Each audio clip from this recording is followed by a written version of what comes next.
every day that he speaks, there's a problem.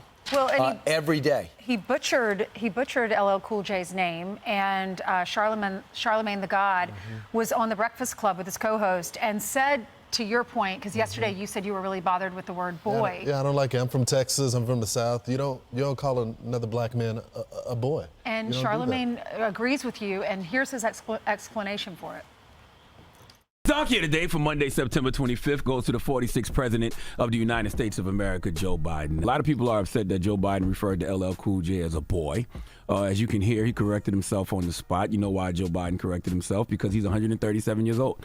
He fully understands the word boy in the racial context around a white man referring to a black man as boy. See, boy is absolutely a white racist word when used in a certain context. It doesn't matter how many black people you have in your administration. Doesn't matter how many black people you have right for you. If it's not authentic to him, then it won't come off as authentic to anyone.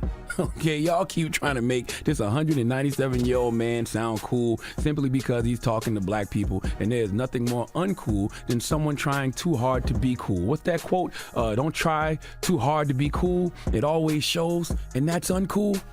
Yes, that is President Joe Biden. Maybe that's why that one group, that progressive group, is going to spend $70 million to make Joe Biden look cool. Well, he's struggling with black America right now, especially when it comes to black men. And it's not just because of the economy. It's because of the constant gaffes. It's the fact that he advocated for the crime bill, but his son is a part of a two-tier justice system. He wants you to show compassion for him. But again, he always uses black people when it's convenient for him politically. This is what the president had to say about the shutdown yesterday. Let's watch. The black community in particular is going to suffer if that occurs. For example, shutdown is going to risk nutrition assistance to nearly 7 million moms and children, and it's going to disproportionately affect black families. So remember, this is election time now. They want to use this as a rallying call. You mean they can't cut from anything else? You have to use that one soundbite to get to black America. Meanwhile, you're in front of the Congressional Black Caucus. The room is pretty much all black, and you can't remember a historic a rapper, LL Cool J. I mean, this is a part of the problem that they're going to face, Brian, in the next election. They have rallied black women, but the black men are fighting for their families. They don't like the stuff that's being taught in schools today. They don't like the abortion issue, and they don't like the two-tier justice system, and the economy is just a wreck right now. Right. Overall, I want to get to the point in this country where we just talk about Americans. Yeah. You know, but when you look at it, if you want to segment it out for these political experts to find out where to focus and what to focus on, you have a president that seems to be at a pass on all this. This president also looked at Charlamagne the God and said, if you ain't voting for me, you ain't black, which he seemed to have shaken off and walked away from. But the other thing is he's now at 63% approval. According to that Washington Post ABC poll, he's lost 18 points. He's still got high 63% approval of the black community. But without getting 80%, that's looked at as a major loss.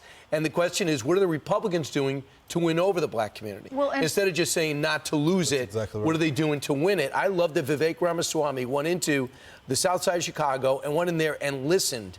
Don't go in there and tell me, I'm just what I'm going to do for you. First, listen, find out what the problem is, and see how you could address it. You know, the other thing about when he talked about LL Cool J, he introduced him like he's been listening to his music forever. I love him. Right. You know, he's an icon. He's a legend. Just he's like one Hillary of the top Clinton two. in the hot sauce. Yeah. And then he doesn't even realize that he messes up his name. So that I had a problem with that. I don't think he's racist. I don't think he meant probably the boy comment to be racist, right? I don't think he's racist. It's another one of those things. It was in a teleprompter. Maybe it's just look, we all have trouble reading teleprompters from time to time. Yeah, but it's LL Cool J. It should roll off your tongue. Yeah, that should. I mean, think they should just scratch it. That's not that hard, really, and neither is LL Cool J. It was just so unauthentic, saying he's one of my favorites, basically. He's such a legend, but he didn't even realize what the legend's name was. He didn't know who he was. That's how it came off to me. Maybe I'm wrong. Well, you remember also last week he was in front of the Hispanic caucus, and he called them the Black Caucus. Black Caucus. Yes. I mean, if you can confuse that when you were in front of the That was a room full of Hispanics, and he called them the Black Caucus. To say he cares about different groups of people. And look, I want us to move forward as Americans as well, But in politics of today, everything is about groups, whether it's farmers, black, Hispanics, elderly. Everybody has their own special interests, and everything is unique to different communities. That's true. And if you're going to be the Democratic Party and champion these group of people, then you should actually know them and not offend them on a day-to-day basis. And in the overarching opinion, this is the problem. People say Barack Obama's numbers were down, George Bush's numbers were down, and they were able to come back similar time. The problem is they were in the prime of their lives. Whether you liked him or not, nobody doubted that Bush could go and outwork you in 50 states, and so could Barack Obama. He would go out there and he'd try to win it off. There was a strategy there. It was to rip Mitt Romney apart, and George W. Bush, the swift voting of John Kerry certainly helped.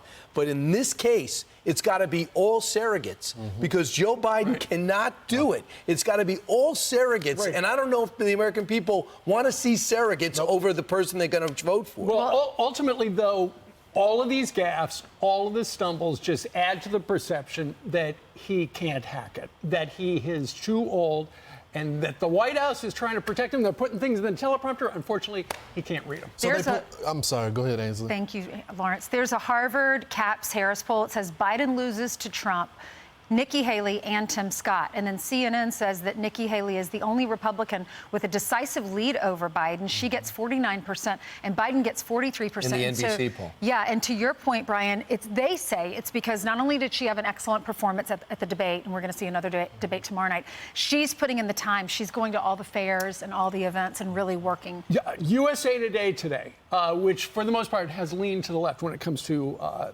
editorial and stuff like that.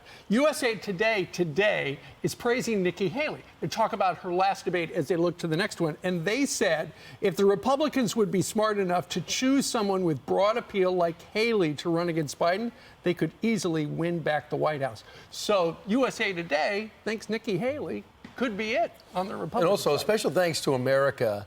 You put the change in, and you pulled out of USA Today, and you only took one.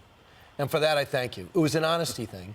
You could have taken 6 and resold them. Do people Thanks for still taking buy one. newspapers? No, but I'm just in retrospect. For everybody that only took one, You're doing the History I thank Channel you. thing. I thank you. Thank you for not stealing. To kill me. Right. Only taking one. I'm Steve Ducey. I'm Brian Kilmeade. And I'm Ainsley Earhart. And click here to subscribe to the Fox News YouTube page to catch our hottest interviews and most compelling analysis.